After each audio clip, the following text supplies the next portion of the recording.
I would like to call to the stage Dr. David Wall Rice.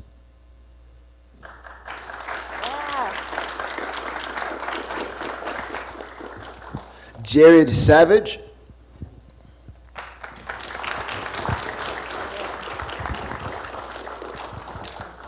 Rodney McKnight Jr.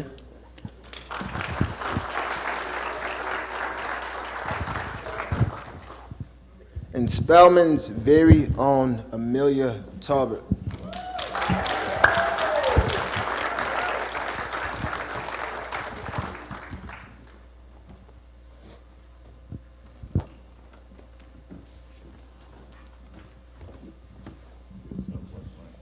Good evening.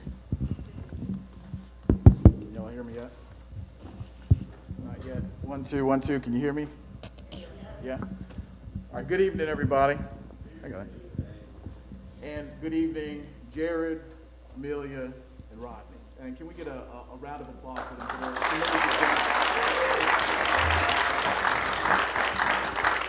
So what we'll do here today is we'll ask some just general questions and go a little bit deeper from the documentary and open up questions to the audience and just kind of get into it. So we'll just kind of take off from there. Take off from there. All right, you guys haven't heard that before. All right, so let me ask you all first. You know, we've colloquialized flying, right? So we talk about being fly, dressing fly, flying down the street when we run and things like that. Can you define what flying means to you? What does flying mean to each of you? Okay. Good evening, everybody. To me, flying is, I've said this for years now, flying is actually spiritually therapeutic for me. Whenever I'm in a plane and I take off and I'm flying in the air, I literally, like nothing else in the world matters. You know, my grandma passed away, my car's broke, I don't have any money, but I'm in the airplane, I'm flying over the ground, and like that's where my focus is, that's where my mind is. And it frees me from all the troubles, all the worries and things that happened or are going on back on the ground. And I'm actually able to I want to say think clearly, but have a free mind and an open mind. So that's what flying is to me in summary. Thank you. Very deep. Good evening, everyone. Good evening. To me, flying is, this may sound cliche, but defying gravity. When you're in a plane, you're actually doing something that is superhuman, you know? You let go of all the worries on the ground. You're not thinking about what's going on at your house, or if your car is broken down, or if you miss a test. You're not thinking about that because you're in an airplane and you're in control of that. It's power. It's control. You're doing something that many people don't get the opportunity to do. Many people fly and get to see the world from another perspective. So not only are you getting to see the world from a new perspective, but you're also in control of what you're doing. I think that mentally that changes you in a way that is hard to explain. But that's what flying does for me. It's liberating. Mm-hmm. Yes. Hey, good evening, everybody. Good evening, my koala brother. For me, flying is normal, and I know that sounds kind of underhyped, but today, Mr. Montgomery, who's one of our fantastic scholars, he's sitting in the front row. Him and Rodney flew one plane over, and me and Emilia flew a slightly faster plane over, and We won. We won in the slower plane. yeah, they got like a 20-minute head start and barely beat us there. But after we landed, you know, we got off the plane and we were joking on each other and we were just having fun. And most people would think, man, you guys just flew a plane. That's crazy. And we're like, that's normal. Yeah. So for me, flying is normal. And that's to say, if anybody took it away from me, I really wouldn't know what to do with myself. Mm-hmm. And you said that in the film. You talked about it's crazy to do what we're doing in some respect, but the Tuskegee Airmen were crazy as well. So the idea is to normalize what other people think of as being crazy. Is that fair? Exactly. Like, I don't ever want to see, especially a young African American, look up and say, man, you're a black pilot. I've never met a black pilot before. I've never even seen a black pilot before. Because that was a lot of us growing up, you know. We had never had any sort of dealings. We'd never seen any on TV. We'd never learned about any, never met any. So I want that to be the normal. Like, yeah, you know, one of my friends is a pilot, and my dad is a pilot, and my mom is a pilot. That should become normal. And I'm curious to know if that makes you all kindred spirits even more to the Tuskegee Airmen, besides just being where they were. This idea of being transcendent, this idea of being liberated, this idea of being free, this idea of being normal. For folks who are defined as being in the margins, who are of color, where those things are so often taken away for us. To be put in those places, do you all feel close to the Tuskegee Airmen and what it is they might have gone through as well? And if so, just elaborate a little on that. Absolutely. So, like, first of all, just like Jared was saying, normalize flying, normalize what the aviation industry for people like us alike. So, I've reached a point where it's like, okay, yeah, I'm an aircraft mechanic, I'm a pilot, that's cool. But what effect do I have on the next generation, the kids, my friends, my peers, my family? Because when they see, like, my family, a lot of them don't really get it. So it can be ostracizing. Like, I was ostracized in the military because I didn't hang out with the enlisted people. I hung out with the pilots because I want to be like, you're doing what I'm trying to learn how to do, so you have something to offer me. So now I'm going to pick your brain, I'm going to ask you questions so that I can get to where I want to be in order to pass the ball down to the next person.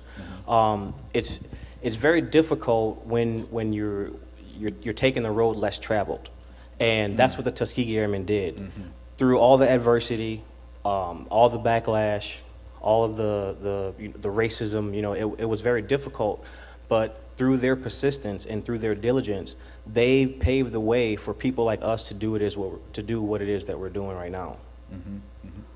And Emilia, can you talk to us about kind of the I guess the added burden or responsibility you might feel as a woman in this space, you know, and then as well, you know, I'm sure we all, you know, felt for you as you were talking, not only about your own personal experience, but now we see visually, at least on the screen, the representation that you have from Malcolm as well. Can you talk about the importance of kind of that connectivity in how it is that you have this special responsibility and an added weight that's on you? Yeah, for sure.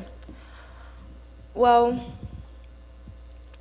I guess the first thing is that as a female in this industry, or as a female in aviation, you represent a small percentage. And I remember someone asking me, you know, how does it feel to be a female pilot? How does it feel to be a female? And they were referring to me being a female amongst all these guys that are in the scholarship. And the only reply I could give them is, it feels great.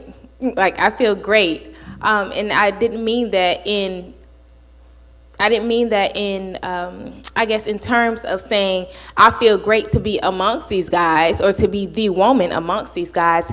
I feel great to be in the position that I'm in because I personally worked to get here, not in comparison to their journey.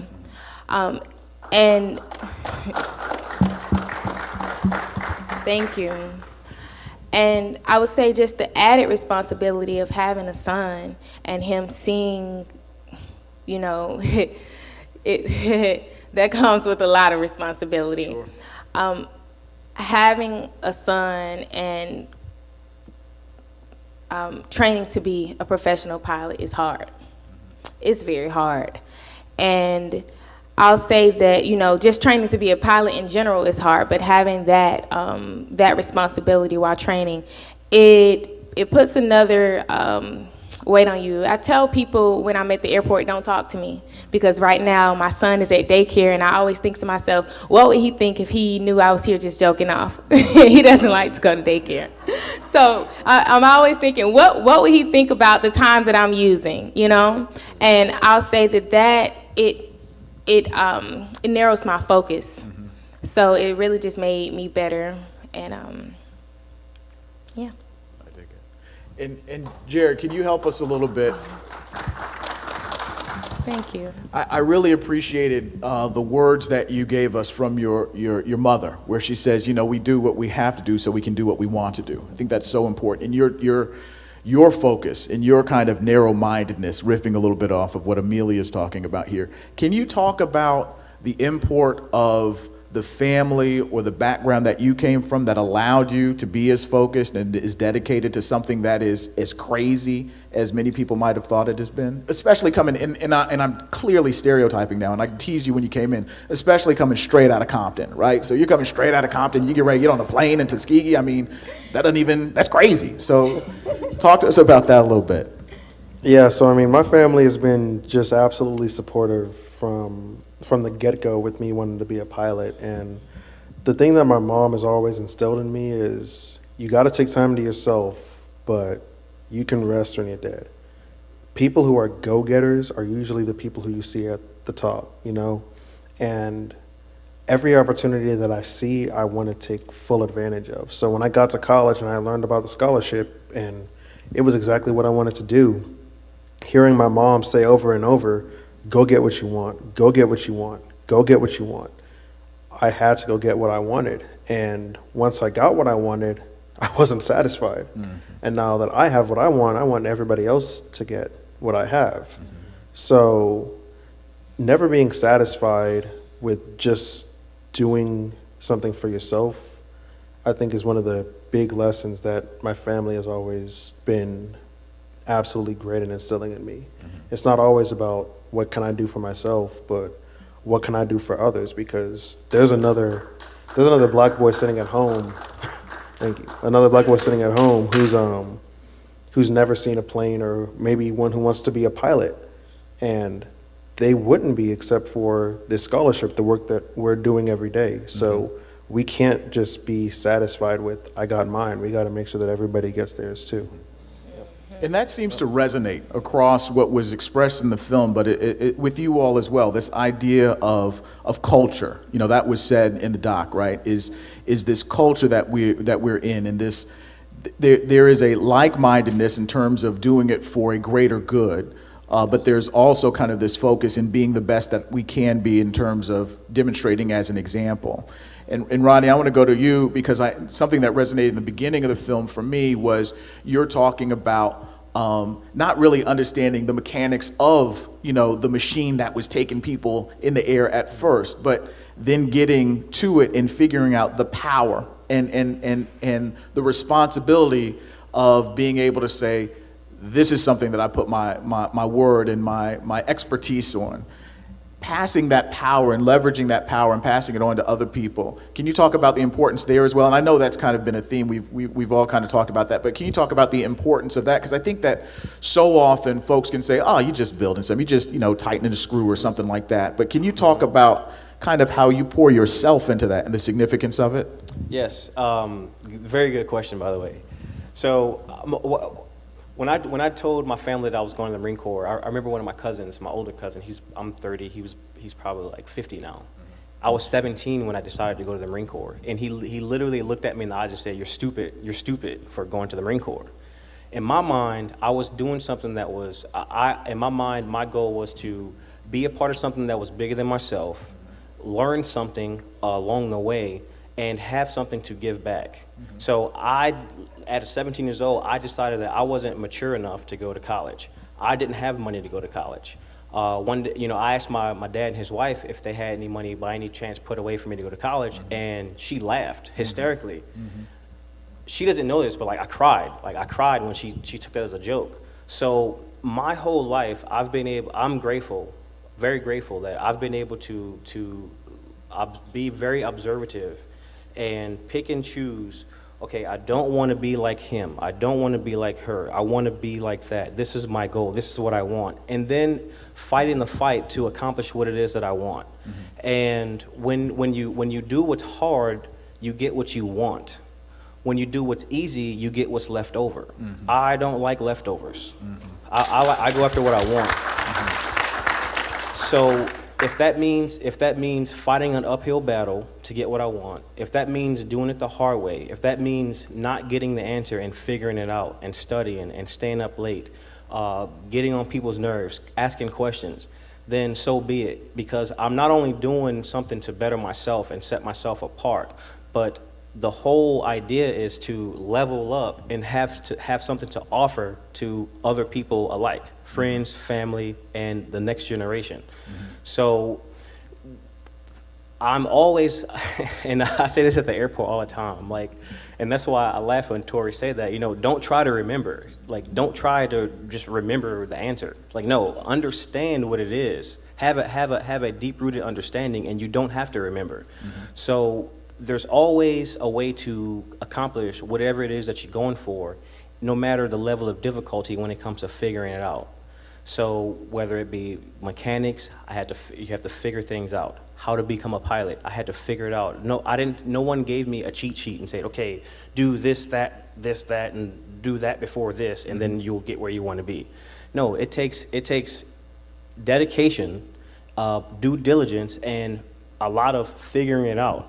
And through that, you literally will shock yourself. I've shocked myself on things that I've been able to accomplish by doing what's hard. That's very special to me. I hope I answered your question. No, absolutely. Okay. No, thank you. Yes, more than answered. I appreciate it.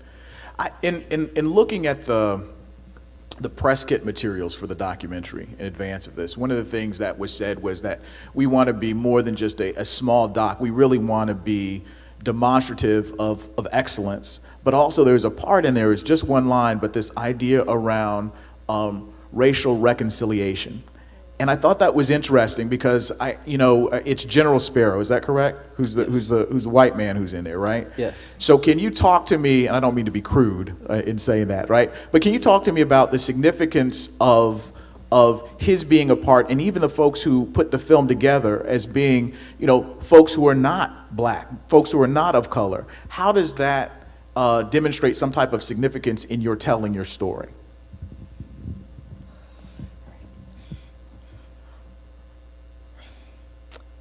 Great question. It really shocked me during the interview when they asked me what's going on in the world right now. So this was at a time where there was a lot of civil unrest. Black Lives Matter. A lot of people were protesting. George Floyd. It was during the midst of 2020, and it was like you can't ignore it. When you're doing a documentary about Black lives and about what we're doing and continuing the legacy of the Tuskegee Airmen who were discriminated against, who endured segregation amongst so much humiliation and dehumanization, you can't ignore that is a piece of what we carry and a piece of our responsibility in continuing their legacy amidst the time in which we're living. But it shocked me that they asked that question, and that's what I answered towards the end of the documentary, about that snowball effect. And just asked, and I told him, I'm glad that you asked. He asked what he could do as a white man to help alleviate the burden. And I think that it's so important that they added that into the documentary, that it's not just about flying. It would have been a great documentary if they just left it there. But they saw their responsibility in adding that piece because it's a part of the story that needs to be told. I'm trying not to get away from your question. No, please go. But I'll just say that in doing so and adding that piece, it really brought to light the connection that we have with the Tuskegee Airmen. Your question earlier, and I don't know why, but when you were answering that question, I thought about my dorm life at Spelman. I thought about my freshman year living in HH and how we all went through the same struggles together. We all had to go to the community bathrooms. We all had to, use the same community refrigerators, and I'm not sure how it is now, but because we went through all of those struggles together, we had a sense of community. We bonded we bonded through those things. And I guess we all came out stronger. And I think that that's what connects us with the Tuskegee Airmen. They did their part in passing, they did their part in integrating the military Air Force. And they passed on that torch. And I think that the responsibilities that they carry, while things have changed, they haven't changed that much. And I think that that's the part that really bonds us as the new generation of Tuskegee Airmen to them. Okay, wonderful. Thank you for that answer. So tell me this, and then I want to open it up to the audience, and I'm gonna need help about how to do that. Okay, great, thanks. So tell me this. You talked about the Koala brothers, and I'm thinking about stuff that I have a 6-year-old, right? So I think about the things that I let him watch. He watches Wild Kratts all the time and can tell me everything about animals, right?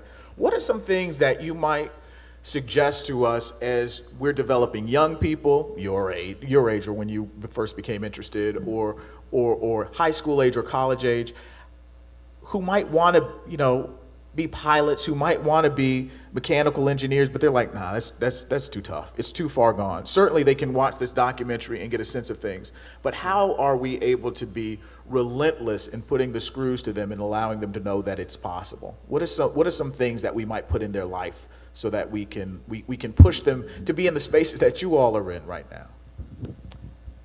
I could take this one. Yeah. So when I was younger, all the time, all I would want to do is just be at the airport. And the reason that started is because my mom took me out there one day, and that was all I needed to run off to the races. So I think a lot of times, especially in this age of technology, it's easy to say, well, you can look at this picture of the plane and see if you like it or not.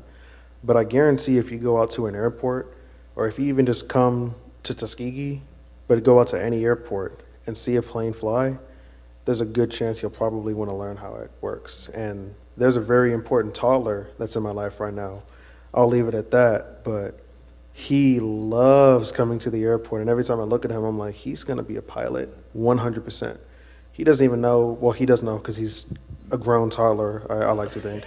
But he's always saying airplane, airplane, airplane, and he's 1.5. And so I think a lot of times it's underrated to just get out of your house and just go somewhere and look at something in the face. Go and Exposure. see. Yeah, go Exposure. and see. It's like, it's so easy to just hop on a phone or hop on a laptop, but if you just hop in the back seat of a plane, like, God bless me, because I'm horrible with the names, but the person who rode on our plane today, she said she had never been in a small plane before, and after we took off, I'm like, how are you doing? And she's like, I expected to be way more scared than I am. And I feel like if every single person in America actually got in a small plane, we wouldn't have 2% of African-American pilots. We'd have closer to 20 or 30 or 40 or 50 or 110. Okay. So it is literally just as simple as go to an airport, watch a plane. And I'm not saying they're going to be hooked, but I guarantee their interest is going to start going off just a little bit. So being there, that experiential component is crucial. Absolutely, yeah. It's completely different. And when we had to go home for COVID, we were still doing grounds over Zoom and things like that, and it was horrible because I just absolutely missed being in person and doing grounds and doing flights in person, face to face. And it's the same thing. Like sitting in an airplane is, like Rodney said, it's therapeutic. And for kids who are learning, Mr. Montgomery, again, he's right here, his favorite quote ever, and he says it all the time in the plane, is, I got to put my hands on it. And kids are the exact same way. Like, they got to put their hands on it, see how it moves, see how it goes. And that's all of this in my life. If you ever see him in a plane, because he flies, he's spoiled. He loves planes, and I guarantee that kid's going to be a pilot one day. Wonderful. Thank you for that. So let's open it up and see if we have a few questions before they kick us off the stage here. You're going to take one of the microphones and open it up. If you have a question, if you can just raise your hand, and we'll have our MC come to you. MC Morehouse College. I'm telling all the dad jokes today. I'm sorry. Hey everybody, I'm Jalen Brown. I'm a student at Morehouse College, and I'm also a journalist at Blavity right now. And so I'm here covering the event for Blavity. But when I first came here, I was meant to cover the whole like film festival, but when I like looked through the like schedule and everything, I kind of saw like this scheduled inside, and I was like, this is a very important story. Like, I'm very interested in like this story. So I just gotta say, like, y'all are super inspiring, and just like thank you for being here, honestly. My question is for you. I forgot your name. I'm so sorry. Emilia. Emilia, yes. Okay, thank you. You said inside of the film that when you ask the universe for something, it will conspire to come back for you. And I just personally resonated with that like very heavily. And I just wanted to know like how your like spirituality has like coincided with, I guess, like your journey like being a Tuskegee Airwoman. Great question, Jalen. Yes. And that quote is actually from a book called The Alchemist by Paulo Coelho. I'm a very spiritual person, and I'm very guided by, I guess, what I feel. Some people are more guided by facts and logic. I'm more guided by what I feel and what feels right to me, and when something's off, I feel it. And I'll say that helps a lot in the plane. It helps a lot with flying, but it also helps with making decisions in my life, huge decisions such as deciding to become a pilot. There was a time when I wanted to give up. I felt like it was a lot. It was very challenging, and I've never been afraid of a challenge at all. But it was a little daunting to continue this journey and have a child and figure the rest of life out at the same time. And when I talk about spirituality, I mean, I'm talking about feelings, and I talk about, how the universe, how you're aligned and grounded with yourself, but God created the universe, and that's where I anchor myself. I always pray about the decisions that I make, and hopefully this can resonate with somebody out there. But I really do firmly believe that God is not the author of confusion. And when you're, I do firmly believe that God is not the author of confusion. And when you're aligned with something, or the way that we praise God is by living out our passions. God created each and every one of us uniquely, and he created us with that passion. There's a reason why you're passionate about something that someone else isn't passionate about, and it's because that was put in you for a purpose. And when we live out our passions, we praise God. And I just knew that, there are certain things in my life I have to pursue and can't give up on, even if I have to extend the timeline, or I have to put something to the side or sacrifice more now to reap the fruits of my labor later. I know that that's what I have to do, because this is something that's a burning passion or desire in me that's not going to go away. And I think that clearly aligns with my spirituality. I hope that answered your question, Jalen. It definitely did. Yeah, like. Let me ask you this, Emilia, and I think you've already answered this, for the most part, but when you're flying, does it feel like a piece of heaven? Oh yeah, and it looks like it too. Yeah. For sure, for sure. Hey, first, a wonderful documentary, amazing. And I think like everyone is such an amazing person that was a part of it. I mean, every single person. And so my mind is blown, and I'm in awe of you guys and the passions and the blessings of your talent and what you're using it for. And so I guess I have one question for all of you, which is that you may have answered this, but I think I'm trying to see if there's a different answer somewhere. But there's a drive that every one of you seem to have, even some of the people who are not there. And to me, it just looks like no matter what, you just didn't want to quit. But that may be it, it may not be it. But I think I want to know, like, what is driving you? Is there something specifically driving each and every one of you to do what you do? You may have answered this, but I just wanted to hear it again. And then I think that the one other question is for Emilia. Is that how you say it? Mm-hmm. When you were talking a bit around the Black Lives Matter question, I wondered, when you spoke about your son, was there a concern for him growing up? I don't know that that was what you were expressing, but to me, it felt like there was also, my son is this amazing young man who's going to grow up. He's cute now, but he's going to become a black man, a big black man, a strong black man, and somebody's going to be afraid of him. Yeah. That, okay, and that I wanted, because that's what I was hearing, but I didn't quite hear it, and I was wondering if that what was overwhelming you. So that's it. Thank you for what you guys are doing. I think it's amazing. So to answer your question, that's very important, because to kind of speak on earlier about how do we get the kids and the next generation in and accomplish their goals. It's all about exposure and also influence. So my dad always told me, greater is he that is in me than he that is in the world. So that gave me this confidence and this fight and fire in me that I could accomplish anything that I set out to do. And no matter how difficult I thought it was, there's something and someone inside of me that's greater than whatever it is that I'm fighting against. And that's God. And my dad also, since a very young age, he's always called me champ. He's like, all right, get up, champ. Time to go to school, champ. Let's go, champ. I need you, champ. So that amount of influence does something to a kid's psyche. So now I'm a champ. Like, that's what I go and do. I'm gonna go and champion whatever it is that I'm going after. So that's the influence part. And then the exposure part of it is, there's no shortcuts in life. There's no cheat sheet. Again, like I said earlier, do 1, 2, and 3, and then you'll be where you want to be. But if you just take a moment and separate yourself from the crowd, and I want to be a firefighter. Okay, every city, every county has a firehouse. How about you ask your parents, or ride your bike, or take the bus, nowadays call an Uber, walk, go to the firehouse and talk to firemen, firefighters, because they're there.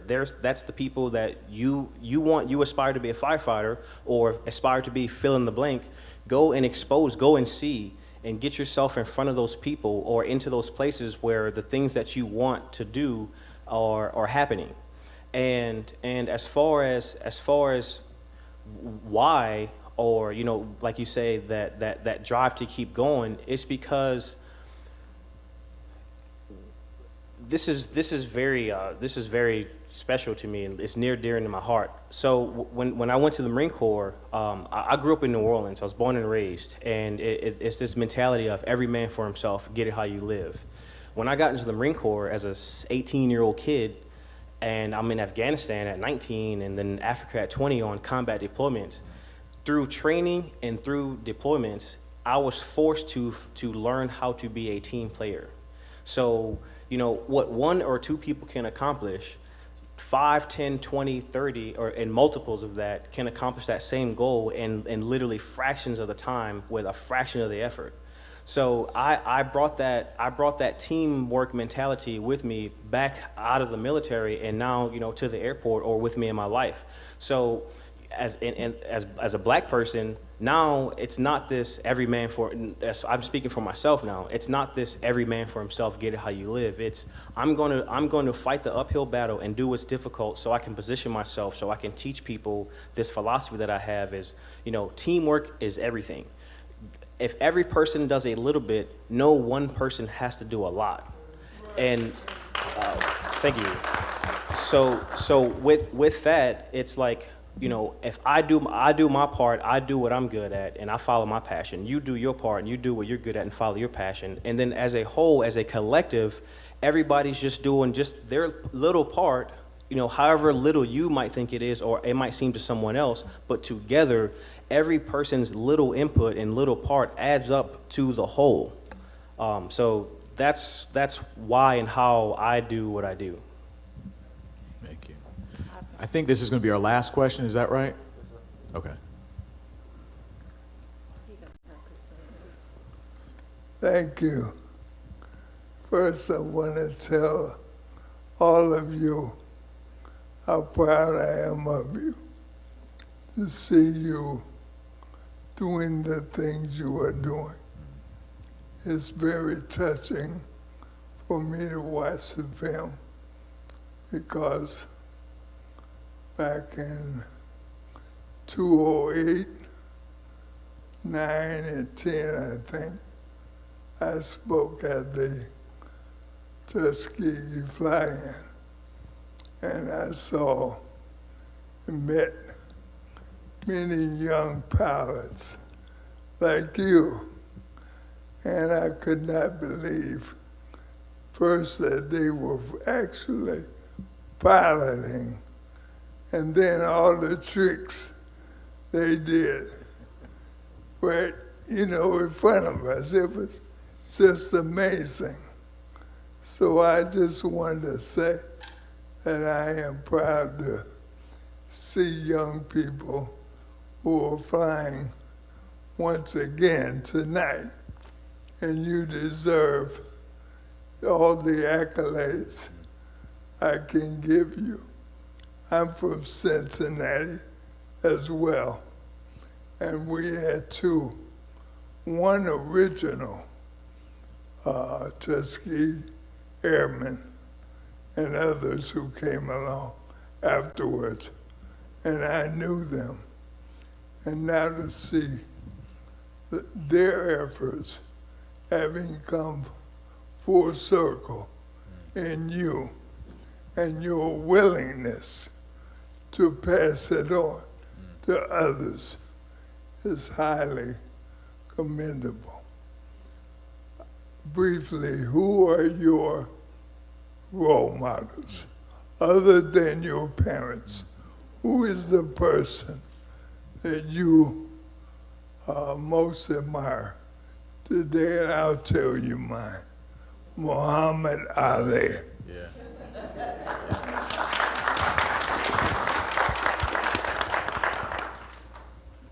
I guess I'm going first. Thank you so much. We don't often take the time to smell the roses, but the fact that you acknowledge us and we definitely acknowledge you, that's just a blessing unto itself. So thank you so much for that.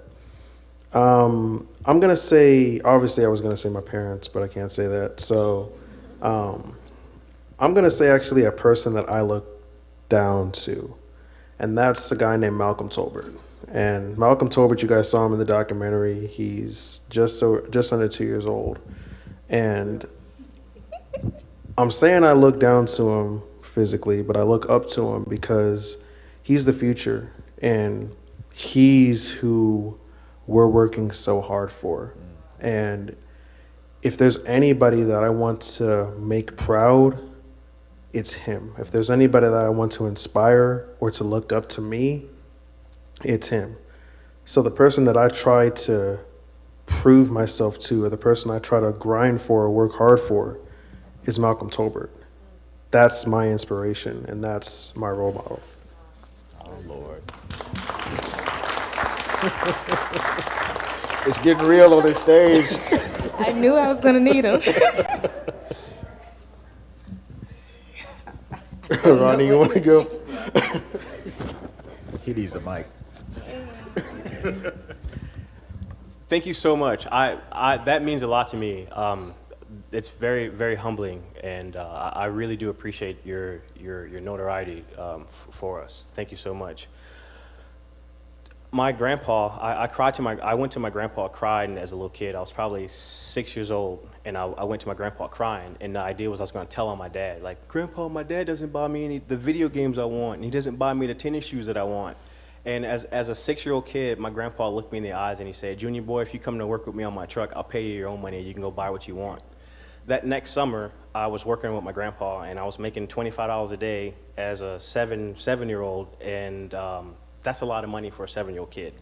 And my grandpa dropped out of school at 3 years old to work and help his family pay bills, and he couldn't read. But to see what my grandpa was able to accomplish, having 9 children, being the man of the house and providing for all his kids, and all his kids growing up and leaving the house and doing things and raising myself and my cousins, I looked up to my grandpa because he told me to work for what you want. Nobody's going to give it to you. And my great uncle, he being from New Orleans, he told me that you need to walk like you got somewhere to go, so nobody will mess with you. And you know, on the surface, you know, it's like it might not mean much, but spiritually, that meant a lot for me, and I always remember that everywhere I go. And nowadays, I physically and I spiritually walk like I got somewhere to go, and nobody messes with me. Thank you. Thank you so much. That was beautiful. That really touched me. Thank you. I'm going to list two, I guess, African-American heroes or activists, both Martin Luther King and Malcolm X, who I named my son after. I named my son after Malcolm X. And I guess just the life that they led, they did something that they knew they could lose their life for doing. And ultimately they did. But they fought with a purpose and for a purpose. They did not live their lives in vain. And among so many other things they did, that's one of the most commendable things you can do is live your life with a purpose. You know, if you're not living your life with a purpose, it's a waste. And I'll just leave you all with one of my favorite quotes from Martin Luther King.